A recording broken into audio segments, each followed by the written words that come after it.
आज की इस प्रेस वार्ता में स्वागत है। Thank you for being here on such short notice, I really appreciate. कुछ महत्वपूर्ण मुद्दों को लेकर आज की जो ये प्रेस वार्ता है हमने यहाँ प्लान की थी। विशेष करके अपनी क्षेत्र की बात करना चाहूँगा। और जैसा कि आप सब जानते हैं कि हमारा जो पांगी भरमौर विधानसभा क्षेत्र है 3 मुख्य पार्ट्स में बटा हुआ है। 3 ब्लॉक्स हैं हमारे। एक पांगी का जनजाति क्षेत्र 19 पंचायतों का ब्लॉक है, एक हमारी भरमौर का ट्राइबल एरिया है जो कि 31 पंचायतों का है, और एक जो हमारा गैर जनजातीय क्षेत्र है जहाँ की 24 पंचायतें हैं, मेला ब्लॉक। तो तीनों जगह के अलग अलग मुद्दे हैं। सर्वप्रथम मैं पांगी के कुछ मुद्दों से आपको रूबरू कराना चाहता हूँ। आजकल आप सभी जानते हैं कि सर्दियों का मौसम है, मौसम खराब चल रहा है, निरंतर खराब चल रहा है, और भारी बर्फबारी के चलते पांगी में जो है जो प्रेजेंट बीजेपी गवर्नमेंट है स्टेट में, और जो यहाँ के स्थानीय विधायक है पांगी भरमौर विधानसभा क्षेत्र के, एक भी फ्लाइट जो है पांगी घाटी में कराने में असमर्थ रहे हैं। हमने बार बार सरकार से मांग की, लोग मांग कर रहे हैं। बहुत सारे स्टूडेंट्स हैं जो कि चंबा में फंसे हैं, कुल्लू में फंसे हैं, कुछ लोग पांगी में फंसे हैं, कुछ पेशेंट्स पांगी में फंसे हैं। इमरजेंसी है लोगों को, लेकिन सरकार इस पर बिल्कुल भी गौर नहीं कर रही है। ना यहाँ के जो स्थानीय विधायक है वो इस पर गौर कर रहे हैं। बहुत सारे लोग सोशल मीडिया के माध्यम से, आप सभी जानते हैं, उन्होंने टेकअप किया इस बात को, बार बार सरकार के समक्ष रखने का अपना वर्जन कोशिश कर रहे हैं सब लोग, लेकिन सरकार के कानों पर जूं तक नहीं रहेंगे। जब कांग्रेस की सरकार थी पिछली बारी, तो निरंतर जो है फ्लाइट सर्दियों में हम लोग जो है पांगी घाटी के लिए कराते थे। अभी इन्होंने हाल ही में क्या किया, धरवास और साच 2 हेलीपैड्स ऐसे हैं ड्यूरिंग कांग्रेस रेजीम, इनमें जो है निरंतर फ्लाइट्स हम लोग कराते थे। किलाड़ तो हेडक्वार्टर है, वहां तो फ्लाइट्स होती ही थी, लेकिन धरवास और साच और अयोग, ये 4 हेलीपैड्स ऐसे थे जहां कांग्रेस के टाइम में जो है निरंतर फ्लाइट्स होती थी। लेकिन अब जो है इस गवर्नमेंट ने ये जो 2 हेलीपैड्स हैं धरवास और साच नेमली, इनको जो है अनसर्विसेबल घोषित कर दिया है। ये कह रहे हैं कि यहाँ पे हम हवाई सुविधा नहीं दे पाएंगे। पांगी एक ऐसी घाटी, आप सब लोग परिचित हैं। हमारा अलग अलग जगहों पे हेलीपैड्स बनाने का यही तात्पर्य था कि जो वैली के इंटरकनेक्टेड रोड्स हैं वो भी सर्दियों में बंद रहते हैं। कहीं ग्लेशियर्स हैं, कहीं एवलांचेस हैं, कहीं नाले हैं, कहीं नदियाँ हैं, कहीं लैंडस्लाइड्स हैं। तो अलग अलग जगहों पे अगर हम लोग फ्लाइट्स कराते थे तो लोगों को सुविधा हो जाती थी घर जाने में। इस करके 2 जो ये हेलीपैड्स हैं इन्होंने अनसर्विसेबल जो है वो घोषित कर दी। पांगी में आपातकालीन स्थिति बनी हुई है। बिजली मेजर प्रॉब्लम, 2 या 3 घंटे दिन में लाइट आ रही, जैसा मुझे बताया गया 2 या 3 घंटे लाइट आ रही है। एसेंशियल कमोडिटीज एक बहुत बड़ा मुद्दा है, राशन, सिलेंडर, इन सब की कमी है। तो मैं चाहता हूं कि आप लोगों के माध्यम से सरकार तक ये आवाज़ पहुंचे, मेरी बात भी सरकार तक पहुंचे, जनता की बात भी सरकार तक पहुंचे कि इन सभी चीज़ों पे सरकार विद इमीडिएट इफेक्ट जो है गौर करे। टैक्सी, आजकल आपको पता है कि लोग या तो वाया J&K आते हैं, या अगर बीच का हमारा रास्ता जो उदयपुर टू किलाड़ अगर वो खुला हो तो वाया रोहतांग टनल लोग आते हैं। लेकिन जो किराया है, टैक्सी के चालक इतना वसूल रहे हैं, टैक्सी के मालिक इतना वसूल रहे हैं, 2000 रुपया पर पर्सन। सरकार को चाहिए कि एक फेयर जो फिक्स करें।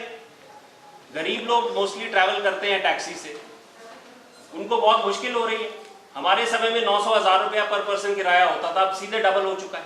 इस पे सरकार कोई गौर नहीं कर, प्रशासन को चाहिए, यहाँ के स्थानीय विधायक को चाहिए, सरकार को चाहिए कि एक जो है टैक्सी का किराया जो है वो निर्धारित करे कि इस बैंड के अंदर जो है आपका वो फेयर जो है वो अप्रूव्ड होना चाहिए। सरकार अप्रूव करे उसको, ये एक बहुत बड़ी परेशानी है। गवर्नमेंट ऑफिसेज जो है हमारे, चाहे वो हमारा RC ऑफिस है, चाहे वो हमारा SDM ऑफिस है, चाहे वो हमारा BDO कार्यालय है, चाहे वो अन्य कार्यालय है, PWD का एक्सेस नहीं है पांगी में। तो स्टाफ की कमी जो है हर डिपार्टमेंट के अंदर है। PHCs में स्टाफ नहीं है, हेल्थ इंस्टीट्यूशंस में स्टाफ नहीं है, शिक्षा के संस्थानों में स्टाफ नहीं है। आजकल तो खैर कोविड दौर में वैसे ही शिक्षा के संस्थान बंद हैं, लेकिन जब चलते भी थे तब भी वहाँ स्टाफ की कमी रही। आज भी स्टाफ की कमी है, इस कमी को दूर किया जाए और तुरंत प्रभाव से दूर किया जाए।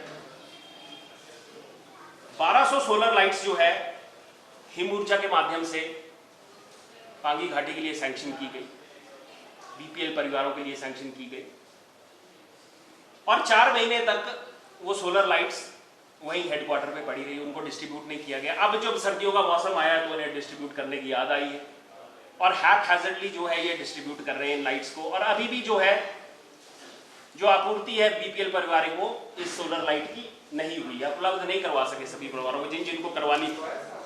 और पिक एंड चूज करके जो है इंडक्शन चूल्हे, पीछे आप जानते हैं बहुत ही मुद्दा गरमाया था, कुछ महिलाओं ने इकट्ठे होकर विधायक का रास्ता भी रोका, उनका विरोध भी किया। तो इंडक्शन चूल्हों का मुद्दा था ऐसे, वो भी इन्होंने पिक एंड चूज करके अपने अपने लोगों को दिया, जिन तक वो चूल्हे पहुंचने चाहिए थे वहां वो चूल्हे नहीं पहुंचे। इसी तरह से हमारा गैर जनजातीय क्षेत्र है जो हमारी 24 पंचायतें महिला ब्लॉक के अंडर, सबसे बड़ा मुद्दा हमारा नेशनल हाईवे आप जानते हैं, NH 154A पठानकोट भरमौर, इसकी हालत बद से बदतर होती जा रही है। यूजुअली क्या होता है कि रोड्स में सुधार होता है विद टाइम, पर यहाँ उल्टा हो रहा है। महिला के पास आप लोग देखेंगे अक्सर ब्लॉकेज है, it has become very risky.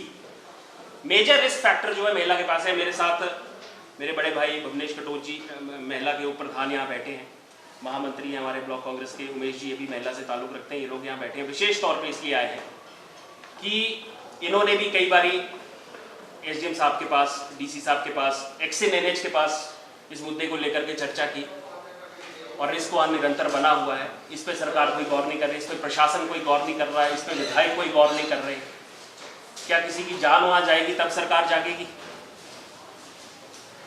हम लोगों को भी रिस्क महसूस होता है वहाँ से आने जाने में। आप ये सोचिए कि जो लोग रोज आते जाते उस रास्ते से चंबा, उनके लिए कितनी बड़ी दिक्कत की बात है। रोजमर्रा की चीज़ों के लिए नेचुरली गांव के लोग शहर की तरफ आते हैं और वो जो है वहाँ पे कटिंग करके उस पोर्शन को जो है इतना रिस्की बना दिया गया है कि उस पर अब बिल्कुल गौर नहीं की जा रही है। हम चाहते हैं, सरकार से हमारी ये गुजारिश है, एक्सिन एनएच से हमारी ये गुजारिश है, मुख्यमंत्री से हमारी ये गुजारिश है, डीसी साहब से हमारी ये गुजारिश है कि तुरंत प्रभाव से जो है प्रॉपरली उस एरिया की जो कटिंग की जाए और ये इस रिस्क को जो है एरेडिकेट किया जाए। ये बहुत एक इम्पॉर्टेंट मुद्दा है। रोड कनेक्टिविटी गैर जनजातीय क्षेत्र में मैं बात करना चाहूँगा। मैं विधायक साहब की प्रेस कॉन्फ्रेंसेस अक्सर सुनता रहता हूँ, उसमें वो कहते हैं कि जो विकास हुआ है ये आदरणीय जयराम ठाकुर जी की सरकार में, बीजेपी सरकार में और उनके कार्यकाल में, मतलब उनके हिसाब से 4 वर्षों में जो है पूरे गैर जनजातीय क्षेत्रों में सड़कों के जाल बिछ गए। मैं आपसे ये कहना चाहता हूँ, पिछले 5 साल जब भरमौरी साहब कांग्रेस की सरकार में वन मंत्री थे, आदरणीय राजा वीरभद्र सिंह जी हमारे मुख्यमंत्री थे, उस समय पे गैर जनजातीय क्षेत्र का कोई ऐसा पहाड़ नहीं है जो कांग्रेस की सरकार ने और भरमौरी साहब ने ना खोदा। एक एक पंचायत में अगर 7-7 वार्ड है तो 7-7 वार्ड्स में जो है भरमौरी साहब द्वारा रोड्स बनाए गए, कांग्रेस पार्टी द्वारा रोड्स बनाए गए, राजा वीरभद्र सिंह जी के आशीर्वाद से इस कार्य को अमली जामा पहनाया गया। लेकिन आज विधायक, मुझे बड़ा अफसोस है कि विधायक कहते हैं कि 4 सालों में जो है वो सब विकास हुआ है। आप ये बताइए, एक बहुत लंबी प्रक्रिया होती है विकास जो है, 4 सालों में तो ये संभव नहीं है। पीछे भी कांग्रेस की सरकारें रही, हमने प्रयास किए, भरमौरी साहब ने प्रयास किए और उस प्रयास के चलते जो है आज हम ये रोड कनेक्टिविटी को बहुत सुधार पाए हैं, बहुत हद तक। मैं समझता हूं, मैं ये नहीं कहता सब हो गया है, बहुत कुछ हुआ और बहुत कुछ करने को है। लेकिन अगर विधायक जिस तरह से कह रहे हैं कि उन्हीं के द्वारा ये सारे, मुझे एक सड़क बताएं जो आपने की है, बजट का प्रावधान हमने किया, फॉरेस्ट क्लियरेंसेस हमने किए, FCA सारे केसेस हमने किए। मैं बात करूंगा अगर महिला से लेके अगर आपको कुंवर तक गैर जनजातीय क्षेत्र की बात करूं तो एक एक सड़क जो है उसमें भरमौरी साहब का नाम और राजा वीरभद्र सिंह जी का नाम लिखा है। आपने तो केवल हमारी शिलान्यास और उद्घाटन पट्टिकाएं हटा करके अपनी लगाने का काम किया है वहां पे। और आप बेबाकी से ये कहते हैं कि आपने वो, झूठ बोलने का भी एक स्तर होता है, एक लिमिट होती है और जनता सब जानती है और जनता इस बात का जवाब उनको आने वाले 2022 के जो चुनाव है उसमें देगी। हर एक कार्य, इनसे तो रोड्स मेंटेन तक नहीं हुआ। हमने जो वन विभाग द्वारा जिन सड़कों का कार्य शुरू कराया उन सड़कों को आज तक ये PWD के अधीन नहीं कर पाए ताकि उनका मेंटेनेंस प्रॉपरली हो सके। ये कहते हैं हमने मिनी बसेज उपलब्ध करा दी, मिनी बसेज चलवा दी। भैया आप बसों को छोटी क्यों करें, आप सड़कों को बड़ा क्यों नहीं करते? आप सड़कों को मोटरेबल कीजिए ना। आप अगर मिनी बसेज चला रहे हैं, ये कोई उपलब्धि नहीं है आपकी। उपलब्धि आपकी तब होती है अगर आप सड़कों को मोटरेबल करते हैं, अगर आप बसेज चलाते उन सड़कों पर। पानी की दिक्कत गैर जनजातीय क्षेत्र में, एक छोटा सा किस्सा आपको सुनाता हूँ। कुछ समय पहले की बात है। ग्राम पंचायत गांड, हाल ही में नई पंचायत बनी हमारे ग्राम लील क्षेत्र में। 2 किलोमीटर दूर से म्यूल्स पे पानी ढो करके लाया जा रहा है। किस तरह की व्यवस्था है? इसी तरह से बिजली की दिक्कत, बीडीओ मेला, इतने समय से हमारे बीडीओ साहब प्रमोट होके एसडीएम बागी चले गए। उसके बाद से ये जो मेला ब्लॉक का बीडीओ का पद खाली पड़ा है और उस व्यक्ति को चार्ज दिया हुआ है जिसके पास ऑलरेडी डीपीओ का चार्ज है। तो इतने कार्यभार कैसे संभालेगा आदमी? कोई प्रॉपर वीडियो प्लेस करो वहाँ पे, इस तरह से काम होगा। और आपको पता है बीडीओ जो है एक तरह से पंचायतों की लाइफलाइन है। पंचायतों के सारे कार्य जो है वो ब्लॉक के माध्यम से होने, वीडियो के माध्यम से होने, तो उन पे अंकुश लगा हुआ है सब विकास कार्यों पे। सीएचसी चूड़ी,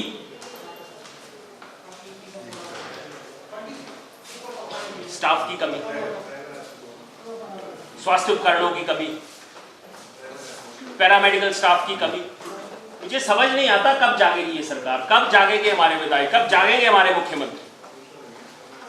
बहुत सारे मुद्दे हैं इस तरह से। मॉडल डिग्री कॉलेज लील है, हमने विशेष तौर पे जो है इस तरह का एक मॉडल कॉलेज जो है अपने क्षेत्र के लिए लाया था। राजा साहब के आशीर्वाद से, ब्रह्मौरी साहब के आशीर्वाद से उसका शिलान्यास किया, उसका उद्घाटन किया। आज उसका बिल्डिंग का टेंडर भी हमारे समय में हुआ। आज उसका कार्य जो है बिल्डिंग का प्रगति पे है।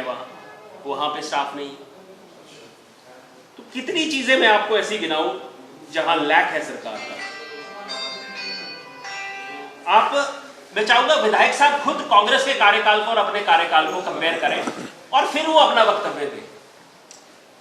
If he has to go public, आपके माध्यम से अगर पब्लिक जाना है उनको, तो कम से कम सत्य तो कहें। आप जानते हैं, जनजातीय क्षेत्र की बात करना चाहूंगा, भरमौर की। होली में अभी जानते हैं आप, ग्राम पंचायत होली में जड़ौथा गांव है, वहाँ टनल रिसाव का जो मुद्दा है वो सामने आया और बहुत गरमाया हुआ है आजकल ये मुद्दा, बहुत गरमाया हुआ है। तो हम चाहते हैं कि जो विस्थापित हैं उनको फौरी राहत तो दी सरकार ने, 25-25 हज़ार रुपये दिया, पर वो कुछ नहीं। जिनका घरों का नुकसान है उनको नए घर बना करके दिए जाए। और हम निरंतर जो है कंपनी प्रबंधन से टच में भी है इस बात पे, और उन्होंने आश्वस्त किया हम लोगों को कि बहुत जल्द जो है जिनके घर डैमेज हुए हैं उनको नए घर बना करके दिए जाएंगे, कॉम्पनसेशन भी दिया जाएगा। हर संभव प्रयास वो लोग भी कर रहे हैं, लेकिन मैं चाहता हूँ सरकार भी उन पर प्रेशर बनाए कि जल्दी जो है उन्हें उचित मुआवजा इस चीज़ का मिलना चाहिए।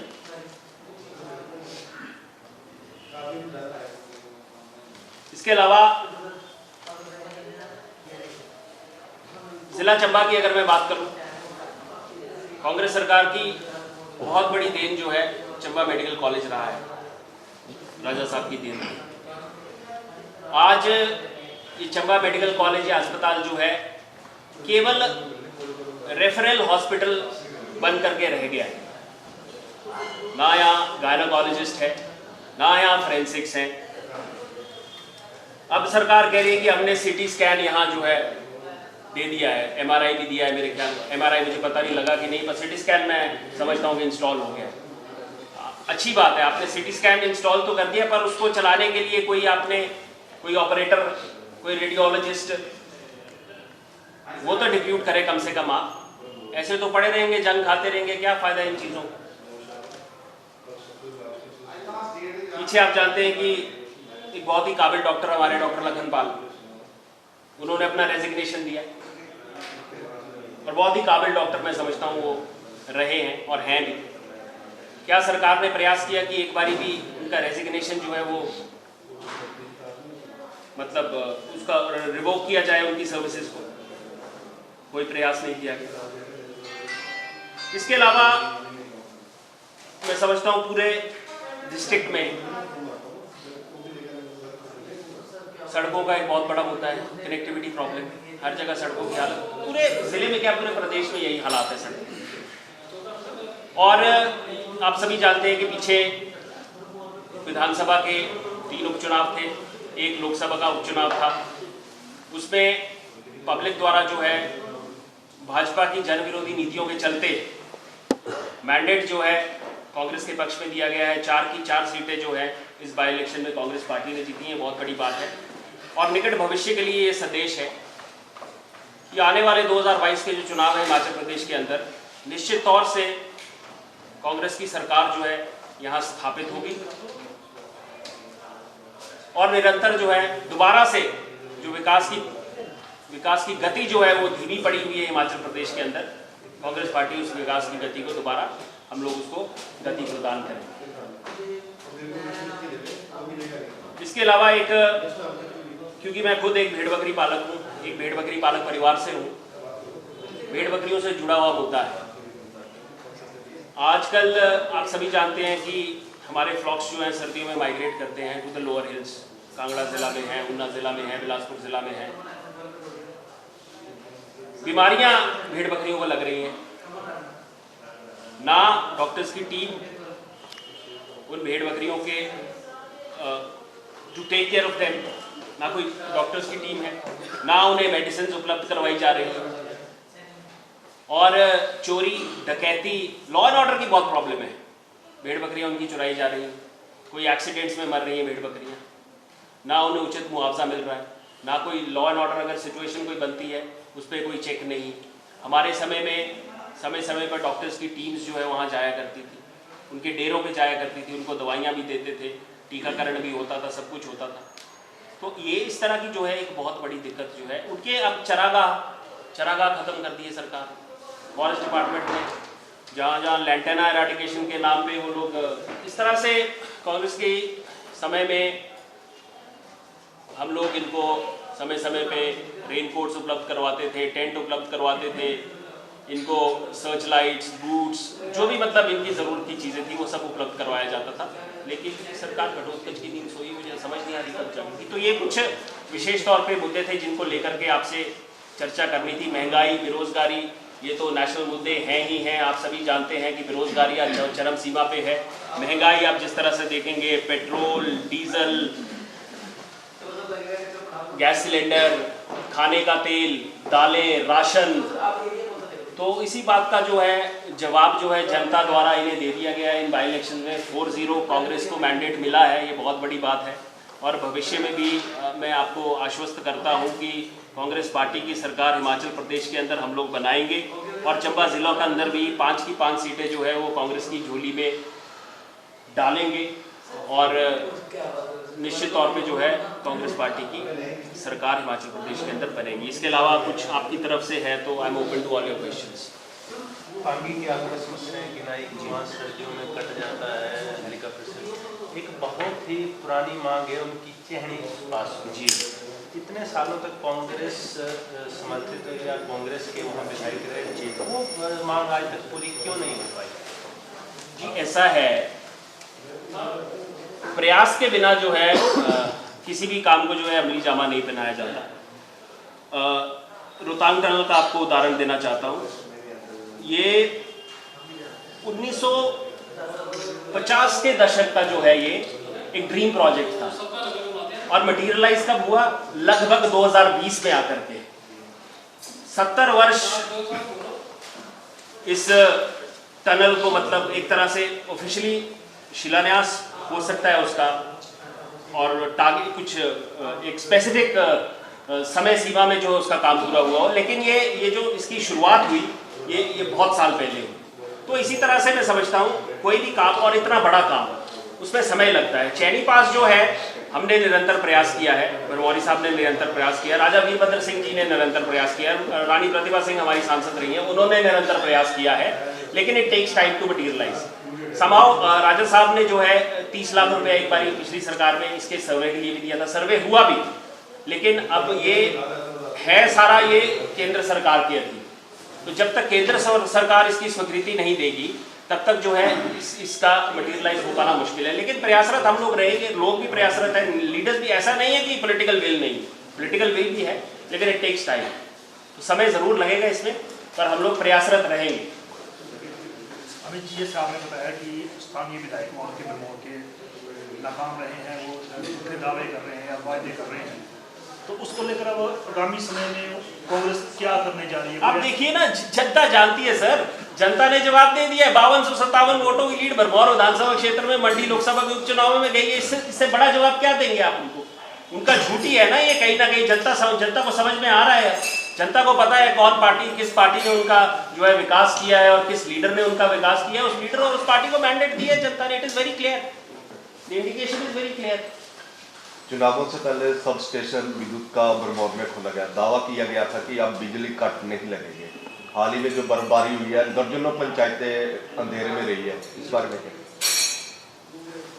ये भी जो आप कह रहे हैं, ये जो सब स्टेशन था, ये भी कांग्रेस का ही बेबी है और हमारे समय में इसका शिलान्यास भी हुआ, बजट का प्रावधान हमने किया और इसका काम भी फुल स्विंग में कांग्रेस गवर्नमेंट की दौरान ही चला।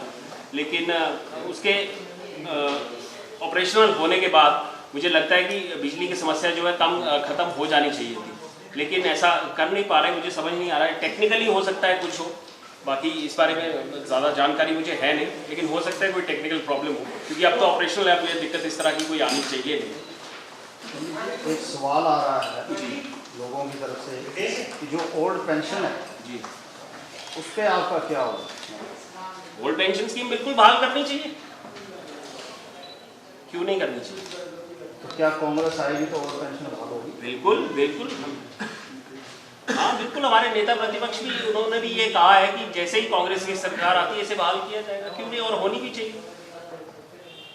अच्छा, दूसरी बात है, जब भी कोई बात होती है तो बीजेपी एक बात कहती है कि जो भी पिछड़ापन हुआ है जिला चंबा का या हिमाचल का, वो 70 सालों में सबसे ज़्यादा सत्ता में रही है कांग्रेस, है ना। तो इसके लिए कांग्रेस कितनी जिम्मेवार है, इसके लिए भाजपा के जो ये मत है, इससे आप कितना सहमत हैं? मैं बिल्कुल भी सहमत नहीं। और कौन कहता है चंबा जिला पिछड़ा है, आप बताइए। सरकारी आंकड़े जिला आप देखिए, विकास एक निरंतर प्रक्रिया है और कोई भी लीडर हो, कोई भी पॉलिटिकल पार्टी हो, विकास के लिए उन्हें कार्य करना भी चाहिए और वो करती भी रही है, चाहे वो बीजेपी की सरकारें हो, चाहे वो कांग्रेस की सरकार। लेकिन कंपैरेटिवली जो है कांग्रेस की गवर्नमेंट्स में हमेशा कांग्रेस की गवर्नमेंट जो है डेवलपमेंट ओरिएंटेड रही है और ये प्रत्यक्ष को प्रमाण की जरूरत नहीं है, हम लोगों ने प्रैक्टिकली करके दिखाया है। तो हम क्यों सहमत हो बीजेपी की इस मत से? उन्होंने तो कुछ कहना ही है, दे हैव टू कॉन्ट्रडिक्ट। एक पॉलिटिकल पार्टी का क्या काम है दूसरी पॉलिटिकल पार्टी को कॉन्ट्रडिक्ट करने का? लेकिन रियलिटी जो है वो आप सभी लोग जानते हैं कि किसने धरातल पे किसने काम किया है, ये आप सभी लोग जानते हैं। एक आपने चैनी सुरंग की बात की है मिसर जी, आपने खुद बोला कि पिछले 50 सालों से या 70 सालों से ये मामला चला हुआ है, और एक और उसमें आपने बात जोड़ी कि प्रयास रहेगा, हो सकता है, लेकिन क्या और 50 साल पांगी वालों को इंतजार करना पड़ेगा या आपने कोई? देखिए मैं आपको बताता हूँ, इट इज वेरी सिंपल। ऐसा कोई दावा, मेरी समझ में कोई लीडर ऐसा दावा क्यों करे जो काबू कर ही ना सके? जनता से उतना ही जनता को आपसे एक्सपेक्टेशन होनी चाहिए और एक लीडर का भी उतना ही एक वायदा जनता से होना चाहिए जितना वो पूरा कर सके। मतलब ये एमएलए नहीं कर सकता। प्रयास कौन नहीं कर रहा है? प्रयास कर रहे हैं, भरमौरी साहब ने प्रयास किया, राजा साहब ने प्रयास किया, रानी प्रतिभा सिंह जी ने प्रयास किया, अब के विधायक कहते हैं हम भी प्रयास कर रहे हैं, उनकी सरकार भी प्रयास कर रही है। तो प्रयास एक निरंतर प्रक्रिया है, डेवलपमेंट एक निरंतर प्रक्रिया है। नहीं, पर एक इश्यू को लेकर और कितने साल प्रयास जारी रहेगा? प्रयास तो जारी रहेगा, जब तक होगा नहीं तब तक प्रयास रहेगा। जिस दिन काम हो जाएगा उस दिन नेचुरली प्रयास बंद हो जाएगा।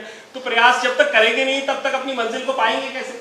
तो प्रयासरत रहेंगे और पुश करेंगे इस चीज को और जोर शोर से इस मुद्दे को उठाएंगे और हमें लगेगा कि हमारी सरकार कर सकती है तो करवाएंगे। सर, सिंह भरमौरी इस बार इलेक्शन लड़ रहे हैं कि नहीं? देखिए, ये बड़ा हाइपोथेटिकल क्वेश्चन है। ये अगर जनता चाहेगी क्यों नहीं लड़ेंगे, हाईकमान चाहेगा क्यों नहीं लड़ेंगे? It is totally up to the high command at the people of assembly, Bharmour assembly. Amit Bharmouri election नहीं लड़ना चाहता? नहीं, ऐसा मैंने नहीं कहा कि मैं इलेक्शन नहीं लड़ना चाहता। पॉलिटिकल एस्पिरेशंस किसकी नहीं होती? पॉलिटिकल एस्पिरेशंस किसकी नहीं होती? मतलब आप इस बार इलेक्शन लड़ने वाले हैं। ये जैसे मैंने आपको बताया कि ये हाईकमान तय करेगा, ये मेरा फैसला नहीं है, एक व्यक्ति का फैसला नहीं होता है। मैं अगर बोलूँ कि मुझे चुनाव लड़ना है, ऐसा नहीं होता है।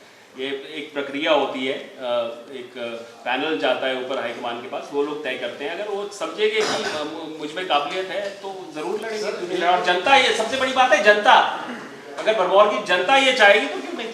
सर, एक पिछले दिनों प्रदेश हाईकमान ने ही एक स्टेटमेंट दी है कि जो अगला चुनाव होगा उसमें कांग्रेस जो प्रत्याशी जो होगा पार्टी का, उसमें दो चीज़ें देखी जाएंगी, एक उसकी हार का मार्जिन और एक उसकी उम्र। तो इस स्टेटमेंट को आप कितना समर्थन करते हैं? देखिए, हार मैं समझता हूँ, इंदिरा गांधी जी भी चुनाव हारे, अटल बिहारी वाजपेयी भी चुनाव हारे, तो ये चुनाव हारना कोई एक, मैं समझता हूँ एक कोई क्राइटेरिया फिक्स नहीं होना चाहिए। बड़े बड़े लीडर्स चुनाव हारते हैं, फिर उभर करके आते हैं, फिर जीतते हैं चुनाव और फिर तरक्की करते हैं। तो ये कोई मेरी समझ में ये कोई क्राइटेरिया नहीं होना चाहिए। जो प्रदेश कांग्रेस अध्यक्ष ने जो पिछले दिनों स्टेटमेंट दी है इस चीज़ की, इसका मतलब आप उससे इत्तेफाक नहीं रखते? नहीं, मैं क्यों इत्तेफाक रखूँ? मैं आपसे कह रहा हूँ ना, मैं क्यों इत्तेफाक रखूँ? लीडर्स हारते भी हैं, फिर जीतते हैं, हार जीत तो चल रही है, पहलू है राजनीति का, हार और जीत। सर, भरमौर में अपर भरमौर और लोअर भरमौर दो गुट बन के है कांग्रेस बट गुट जी, इस गुटबाजी को कैसे कंट्रोल किया जाएगा 2022? गुट से मैं समझ नहीं रहा आप क्या कहना चाहते हैं। गुटबाजी जो दो विंग बन गए हैं। देखिए, गुटबाजी मैं समझता हूँ, गुटबाजी क्या होती है? गुटबाजी अगर तो भरमौरी साहब के स्टैचर का कोई लीडर है वहाँ, तब तो मैं गुट मान लूँ। अगर भरमौरी साहब के स्टैचर का, जो उनका पॉलिटिकल एक्सपीरियंस है, उसका कोई, आप मुझे बता दीजिए उनमें से कितने विधायक रहे,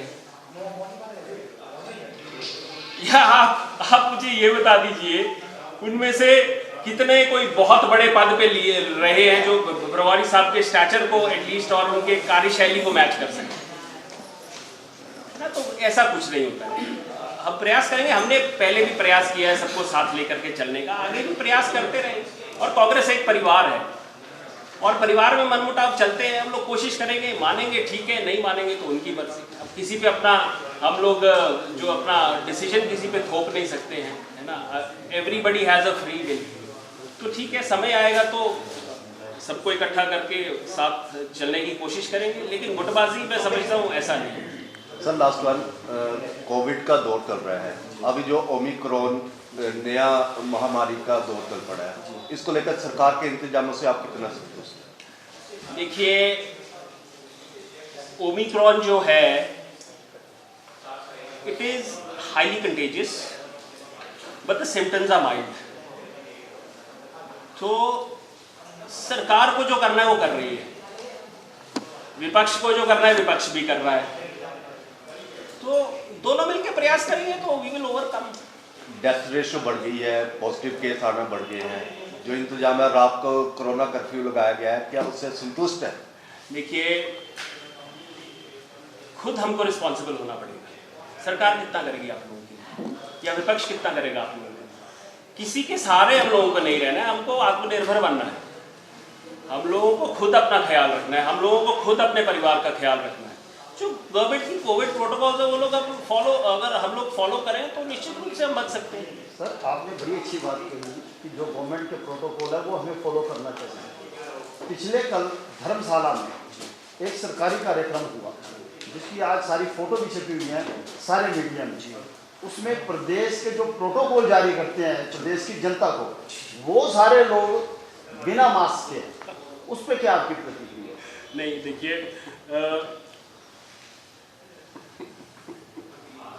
one must sweep before his own door first. तो हम कुछ कहते हैं तो पहले हमें वो बात अपने आप पे लागू करनी है। इस पत्रकार वार्ता शुरू होने से पहले मैंने आप लोगों से कहा कि क्या मुझे कोविड प्रोटोकॉल फॉलो करना है, क्या मुझे मास्क पहन के रखना है, आपने कहा बाकी सब पहनेंगे, जो बोलेगा वो उतारेगा। तो अगर हम लोग खुद रिस्पॉन्सिबल रहेंगे, रहना भी चाहिए। लीडर्स जो होते हैं basically they are role models, people look up to you as heroes और maybe villains, but then people look up to you anyways. तो आप लोग जो ट्रेंड सेट करते हैं, लोग यूजुअली वो ट्रेंड फॉलो करते हैं। तो अगर आप एक सही ट्रेंड, एक पॉजिटिव ट्रेंड सेट करेंगे, लोग निश्चित रूप से उस ट्रेंड को फॉलो करेंगे, तो मेरे हिसाब से गलत है। सर गरीबों के तो चलान हो रहे हैं, तो क्या उनके भी चलान होने चाहिए? जिनकी बिल्कुल आय होने बहुत चाहिए। होती है। प्रैक्टिस बिफोर यू प्रीच, क्यों नहीं होने चाहिए? कोई मापदंड अगर आपने रखे हैं, कोई रूल्स एंड रेगुलेशंस आपने रखे हैं, तो उसमें क्या नेता और क्या आम आदमी, वो तो सबके लिए बराबर है ना। फिर अगर सरकार कोई प्रोटोकॉल जारी करती है या कोई रूल एंड रेगुलेशन कोई ऐसा जारी करती है, तो उसमें हम लोग भी हैं, we are included, we are a part of it, every politician is a part of it. चुनावी वर्ष है, क्या ये प्रोटोकॉल सख्ती से लागू होने चाहिए? बिल्कुल होने चाहिए, क्यों नहीं होने चाहिए? मैंने आपसे कहा कि हमें खुद आत्मनिर्भर बनना है, अब हमें खुद अपना ख्याल रखना सर है। हमें तो कहा, मुख्यमंत्री से क्या कहना चाहिए? मुख्यमंत्री से यही कहेंगे कि प्रैक्टिस बिफोर यू प्रीच, कि अगर आप और अपने डिसीजन पे अड़िग रहे हैं, कम से कम रात को कोई नोटिफिकेशन निकालते हैं, आप सुबह उस नोटिफिकेशन को बदल देते हैं, आप कम से कम अपने डिसीजन पे तो आप अड़िग रहिए।